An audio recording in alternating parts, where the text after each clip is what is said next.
everyone, welcome to the SPTricks.net session. Today I am going to show you the token-based authentications demo in .NET Core 2.0.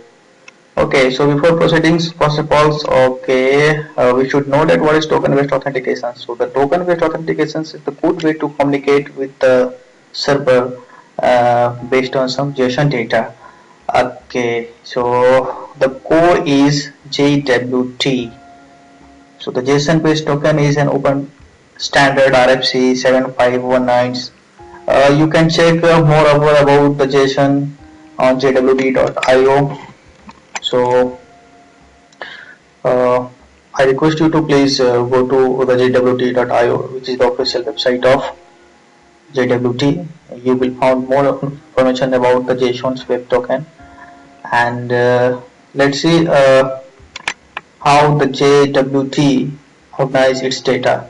So in the token itself, it's contain the algorithm, it contain the type, it contain all the payload data like Rajkumar 123 blah blah blah blah, and also it's contain the signature. And so let's see how it's work. We can see in the first steps we send some login credentials to the servers.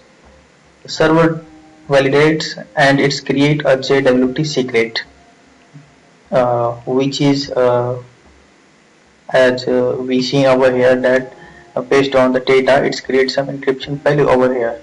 So it's returned the encryption data to the browser, and not only the browser, you can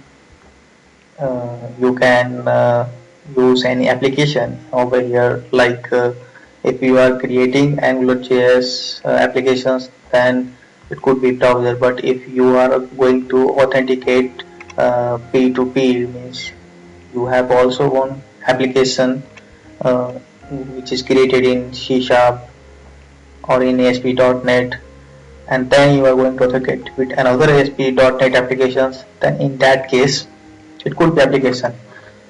So here what it does, server does, it's create the JWT secret and respond back the JWT information to the browsers. In the fourth steps, based on the JWT informations, we send into the authorizations here, and at the server it's validate its header, its signatures, and get information back to the browser. Okay, so how it is working, let's see in actions. So for this, what I'm going to show you, I have already created one application in my machine. I'm going to show you the complete example. I'm going to post the URL of the applications from where you can download the complete application demo applications, which I'm going to show you as a demo. So you can find it into the YouTube descriptions link. Okay, so you do not have to worry about them. Now, as you all are familiar with the .NET Core 2.0, so you can see over here, so we have the Core 2.0 standard folder structures, and we are using controller and model, which shows that we are also using the MVC. So we are using MVC with the default routes. I am just, without exploring more things over here which is created over there, I just want to tell you that we just have only one folder over here which contains all the informations about JWT, in which you can see that we are setting some informations like subject, issuers, or the audience. Second one is JWT tokens. So what it does, it handle the tokens, and it create the tokens, and it responds back the token. So these are the headers handlers which you can get into the project, and just putting these folders, what you need to do, you can see in the startup and the configuration section. I just used the authentication and the JWT variable. So you can see that what we have done here, we have added authentication.jwt and identity models.tokens. By putting them, we are able to use the authentication JWT mechanisms over here in the middleware. Now, as it is a simple configurations, you can see what kinds of validations we are going to perform over here. So whenever a single request to reach over here, we want to validate issuer, we want to validate the audience, we want to validate the lifetime. It means that do we have set any expiry for the token? If it expires, just should not authorize with the application. So this is the simple one, and apart from that we have created few policy over here. Based on the policy we can what you can say we can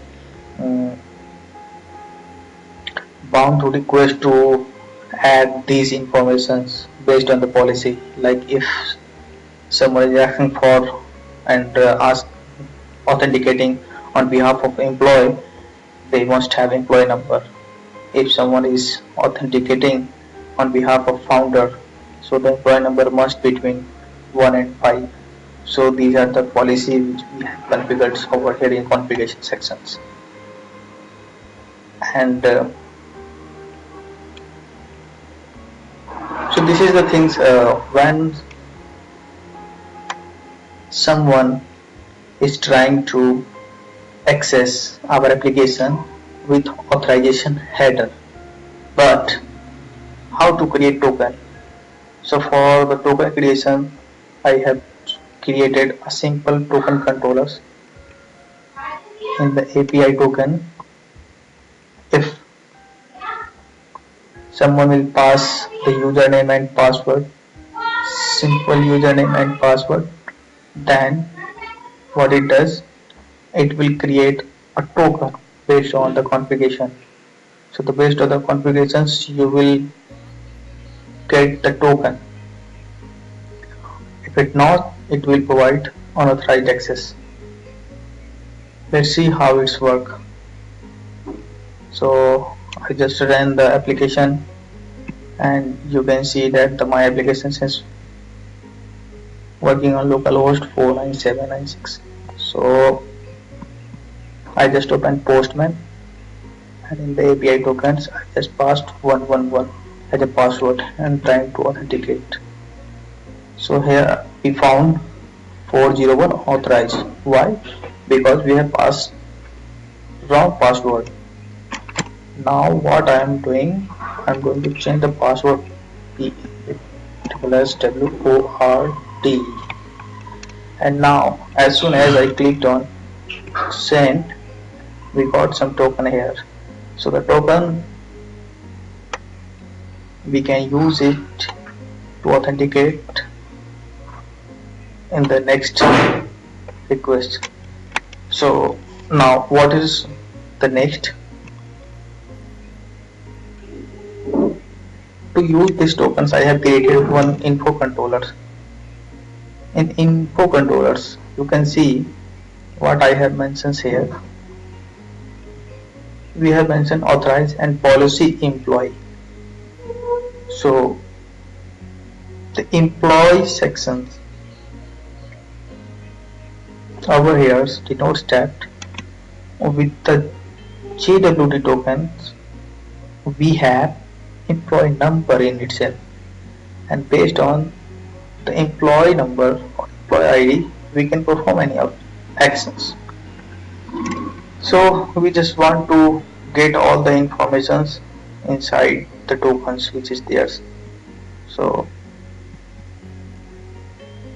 I just clicked on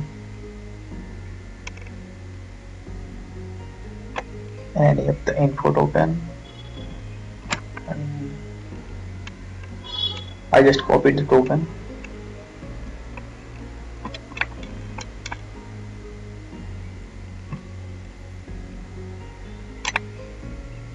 And for the info controller,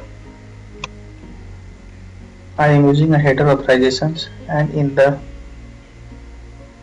value with prefix bearer, I am going to add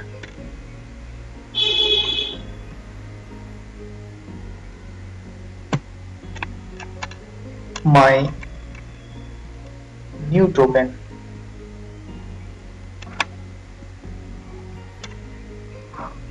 So my new token is this one, ending with Y. Now I try to click on send, so we got the information which is there in the token. Now what I just change the token information, and I'm trying to authenticate. So you can see the message over here, 401 unauthorized. So you can see how it's work. This is really a good security things which you can implement in Web API, and you can make more secure your API and the Core 2.0 application. Hope you enjoyed. All the relative and related links you can find out over there in the description section. Thank you.